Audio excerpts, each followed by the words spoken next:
My mother threw me out when I was 3 months pregnant. I had nowhere to go, no money, and she didn't care. 5 years later, a newspaper headline made her faint. In front of 200 people, at her biggest charity gala of the year. The headline had my face on it, and I made sure everyone she knew would see it. Want to know what it said? I kept every text, every voicemail, every single lie she told about me while I was sleeping in a shelter. She thought I'd disappear quietly. She thought shame would keep me silent. She was wrong. Where are you watching from, and what time is it there? Drop it in the comments, and hit subscribe. You're going to want to see the receipts I kept. Let me take you back to the night she kicked me out. Growing up, my mother curated everything. My school, my friends, my major, the internships I applied to. I wasn't her daughter. I was her project. Her proof that she had it all together. We lived in a nice neighborhood, upper middle class. She ran a boutique consulting firm. Image was everything, and I was part of that image. By the time I was 24, I had a business degree and a job in digital marketing. Entry level, but steady. I was good at it. Detail-oriented. I saved every contract, every email thread, every approval. It's just how I'm wired. Then I met Jake. He was kind, hardworking, a mechanic at an independent shop. My mom hated him on sight. He works with his hands, Emma. Is that really what you want? I didn't care what she wanted. For the first time, I was choosing something for myself. When I got pregnant, I knew it wasn't planned. But I also knew I wanted to keep the baby. Jake was scared, but he was in. We'd figure it out. I told my mom on a Tuesday night. Just the two of us in her pristine living room. I thought she'd be upset, maybe disappointed. I didn't think she'd give me an ultimatum. But even then, I had my phone recording in my pocket. I'd been documenting her controlling behavior for months. I didn't know I'd need it. Not like this. She didn't yell at first. She just stared at me. Then she said, "You're not keeping it." "Mom, I'm 24. This is my choice." "No, your choice is this. Handle it or leave." Handle it. Like my baby was a problem to be erased. I'm not getting an abortion. I'm not doing adoption. I'm keeping my baby. Her face went cold. "Then you're choosing him over your family, over everything I've built for you." "You built it for yourself, Mom, not me." She stood up, smoothed her skirt, and said the line I'll never forget. "What will I tell the Hendersons? The partners at the club? That my daughter got knocked up by a grease monkey?" I felt my whole body go numb. "You have until tomorrow night. If you're still pregnant and still planning this embarrassment, don't come back." I didn't wait for her deadline. I stood up, walked to my old bedroom, packed one suitcase, my laptop and my phone. She watched me from the hallway, arms crossed. "You'll regret this, Emma." I looked her in the eye. "I already do. I regret ever thinking you'd love me more than your reputation." I left that night, and I had the whole conversation recorded. Jake's apartment was tiny, 1 bedroom, but it was all we had. I kept working for 2 more months. Then my boss saw the bump. "We're restructuring your role." That's what he said. 2 weeks later, I was let go. Officially for performance. Unofficially, because I was pregnant and showing. Jake picked up double shifts. Overnight, weekends, anything. But the money was crushing. Rent, groceries, prenatal visits. When I was 7 months along, Jake got hurt. A lift malfunction. Torn rotator cuff. He couldn't work. We couldn't pay rent. I applied everywhere. Retail, call centers, freelance gigs.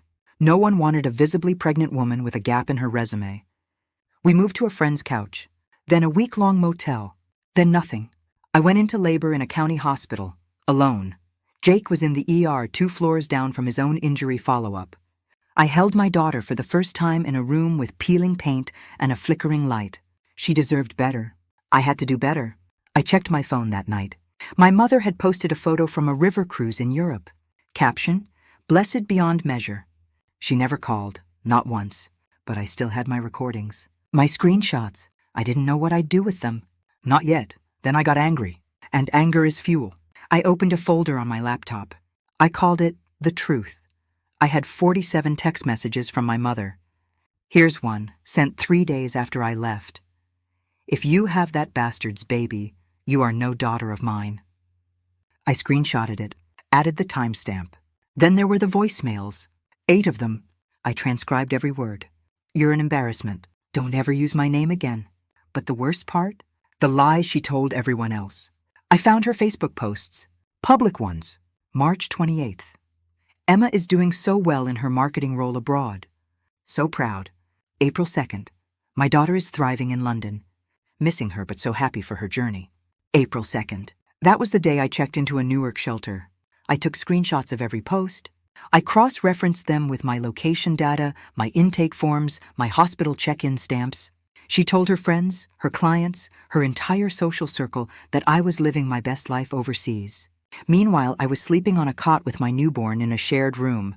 I saved everything, organized it by date, built a timeline. I didn't know when I'd use it, but I knew I would. 4 years went by. I clawed my way up. Freelance marketing gigs at night after my daughter went to sleep. I taught myself to code, built templates, then tools. Eventually, I built a software platform, a simple inventory system for small e-commerce businesses. It wasn't huge, but it was mine. I got my first paying customer, then 10, then 50. I landed a small angel investor, $20,000, enough to quit freelancing and go full-time. My daughter started preschool. Jake was back at work, promoted to shop lead.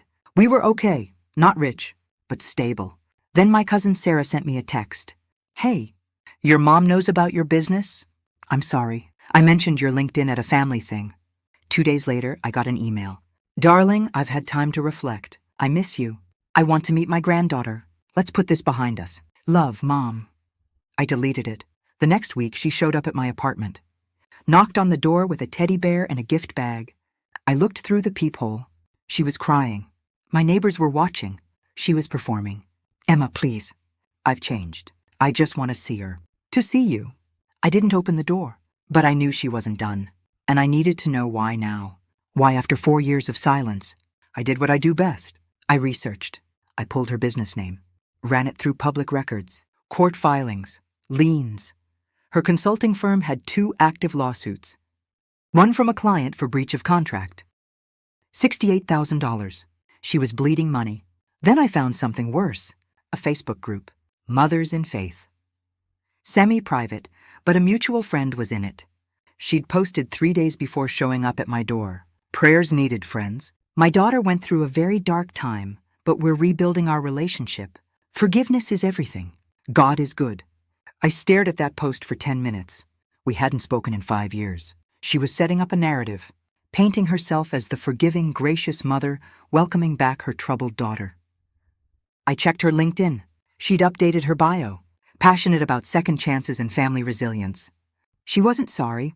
She was bankrupt, and I was her exit strategy. I took screenshots of everything, the filings, the post, the lawsuit details. I added them to the truth folder, and I realized something. She didn't want me. She wanted my success, my network, my investors, and she wanted my daughter's face for her Instagram redemption arc. That's when I stopped feeling guilty and started planning. A week later, my cousin Sarah called me. Emma, I need to tell you something. Your mom asked my mom if you were making real money yet. My stomach dropped. She wanted to know if your business was profitable, if you had investors. She asked if you'd be open to family partnerships. There it was. She didn't want reconciliation. She wanted a bailout. Sarah sent me a voice memo my mom had left my aunt. I listened to it twice. If Emma's doing well, maybe she could introduce me to her investors. Family helps family, right? I just need a bridge loan. $50,000. I'd pay her back. $50,000. She owed $68,000 in judgments. She was behind on her office lease, and she thought I'd be grateful enough, guilty enough, to hand her money, or introduce her to my investor so she could pitch him directly. She wasn't coming back as my mother. She was coming back as a sales strategy. Same woman who threw me out pregnant. Same woman who called my baby a bastard. Now she wanted me to save her business. I looked at my daughter playing with blocks on the floor. I thought about the shelter, the hospital, the nights I couldn't afford diapers, and I made a decision. I wasn't going to confront her in private. I was going to tell the truth, publicly. 2 weeks later, I got an email from a reporter. She wrote for Business Weekly, a regional magazine with a decent online following. We're profiling women entrepreneurs who've overcome hardship. Your platform caught our attention. Would you be open to an interview?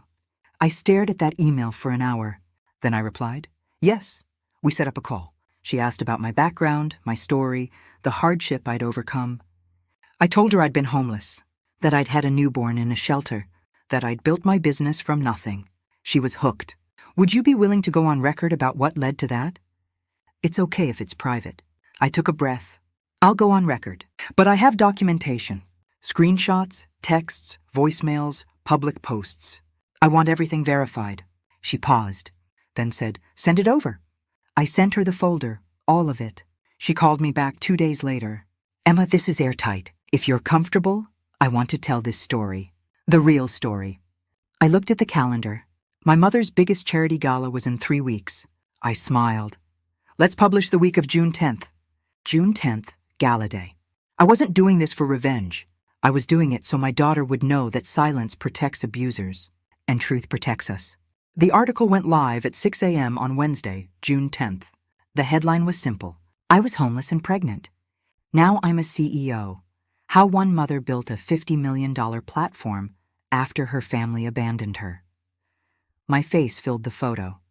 Me and my daughter smiling. The story didn't hold back. It detailed the ultimatum. The night I was thrown out, the texts, the voicemails. It showed 3 screenshots. The reporter verified everyone. Text message, March 14th. "If you have that bastard's baby, you are no daughter of mine." Facebook post, April 3rd. Emma is thriving in London. Shelter intake form, same day. April 3rd. Newark, New Jersey. The article quoted me directly. My mother told the world I was living my dream. I was sleeping in a shelter with a newborn. By 9 a.m., it had 10,000 shares. By noon, 200,000. It hit LinkedIn, Twitter, local news picked it up. My investor sent me a text. "Proud of you. Let's close the round." My mother's gala started at 7 p.m. that night. I didn't go, but I heard everything. Someone handed her a phone at the cocktail hour, showed her the article. She read the headline. She saw my face, and she fainted. Someone filmed it. That video got 50,000 views by midnight. The next morning, her biggest client terminated their contract. 3 of her friends posted public comments supporting me. Calling her out, she tried to release a statement. These claims are exaggerated and taken out of context. But I had the receipts. All of them. Her lawyer sent me a cease and desist. My lawyer sent back a letter with a full evidence attachment and a reminder that truth is an absolute defense. She went quiet after that. Her firm closed in August. She moved to another state by October. I didn't pursue her. I didn't sue. I didn't need to. The truth did the work. Her consulting firm officially dissolved 3 months after the article. No lawsuits from me. No restraining orders. No public pile-on. I didn't need any of that. The truth was enough. My platform closed its Series A funding round in July. $52 million. I hired 3 women onto my team. All of them formerly homeless moms. One had been living in her car with 2 kids. Now she's my head of customer success. In September, I launched the Second Chance Foundation. We provide housing assistance, job training, and childcare for pregnant women in crisis. We've helped 140 families so far. My daughter is 7 now. She knows I have a mom. She knows we don't see her. She asked me once, "Why doesn't Grandma come over?" I told her the truth. Age-appropriate, but honest. She made choices that hurt us. And we're safe now. That's what matters. She nodded and went back to her coloring book.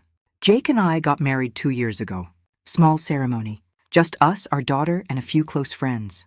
He's still a mechanic. Lead technician now. He's the best father I know. We're good. We're whole. My mother sent a letter last Christmas. I didn't open it. I don't hate her. I really don't, but I don't owe her access. I don't owe her forgiveness, and I don't owe her silence. Here's what I learned. Silence protects the people who hurt you. Truth protects you. I didn't ruin my mother. I refused to carry her shame. She destroyed herself the moment she chose her image over her daughter. I just stopped lying for her. If you've ever been told you weren't enough, drop a fire emoji in the comments. If you've set a boundary that saved your life, tell me about it. I read every single one. And if this story meant something to you, subscribe. Share it, because someone in your life might need to hear it. One last thing. This is a fictionalized dramatization. Not legal advice. Not financial advice. But the lesson? That's real. Protect your peace. Keep your receipts. And never let anyone convince you that the truth is too loud. Thanks for watching.